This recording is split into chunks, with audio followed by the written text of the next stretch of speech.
প্রধান নির্বাচন কমিশনার এবং কমিশনার বৃন্দ, আজকে আমি মূলত আপনাদের এই প্রস্তাবগুলো দেখে আমি আসি নাই। একটা সংলাপ হবে, আলোচনা হবে। প্রথম আমি কয়েকজন সাংবাদিকদের কাছ থেকে টেলিফোনে জানতে পেরেছিলাম যে আমরা যাচ্ছি কি যাচ্ছি না।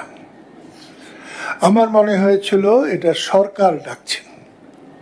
15 মাস হয়েছে সরকার ডাকলে আর যাচ্ছি না। ইলেকশন হওয়ার আগ পর্যন্ত আর সরকারের কোনো ডাকে আলোচনা করতে যাচ্ছি না।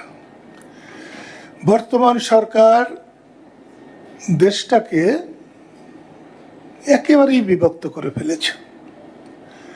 নিবন্ধিত দল এখন 40-50টা। ওনারা আলোচনা করেন 2-3টা দলের সঙ্গে বসেই আলোচনা করেন। যদি তা করেন তাহলে সেটা যেমন নিরপেক্ষ হচ্ছে না, সার্বিকও হচ্ছে না। শেখ হাসিনার পতন হয়েছে, স্বাধীনতা বিলুপ্ত হয় নাই। শেখ হাসিনার পতন হয়েছে বলে বঙ্গবন্ধু মুছে যায় নাই।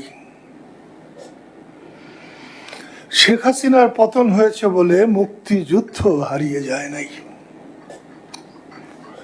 কিন্তু কিছু কিছু ক্ষেত্রে শেখ হাসিনা মানেই বাংলাদেশ, শেখ হাসিনার আওয়ামী লীগ মানেই বাংলাদেশ, শেখ হাসিনা মানেই বঙ্গবন্ধু শেখ মুজিব, শেখ হাসিনা মানেই মুক্তিযুদ্ধ, স্বাধীনতা।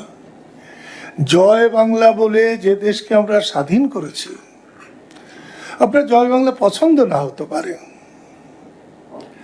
কিন্তু সেই জয় বাংলা বলার জন্য আপনি জেলখানায় নেবেন, ভাবিকালের ইতিহাসের কাছে কি জবাব দেবেন?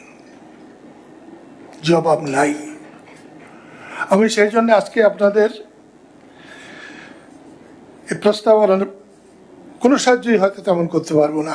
আমি এসেছি শুধুমাত্র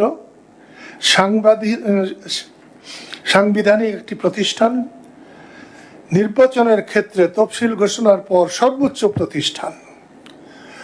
আপনারা কি মনে করবেন আমি জানি না, কিন্তু আমি মনে করি নির্বাচনী তফসিল ঘোষণার পর নির্বাচন কমিশন হচ্ছে রাষ্ট্রের সরকারেরও উপরে, এবং নির্বাচন কমিশনের সমস্ত কথা সরকার শুধু পালন করবে, সরকার কিচ্ছু বলতে পারবে না। রাষ্ট্র নির্বাচন কমিশনের কথা শুনবে।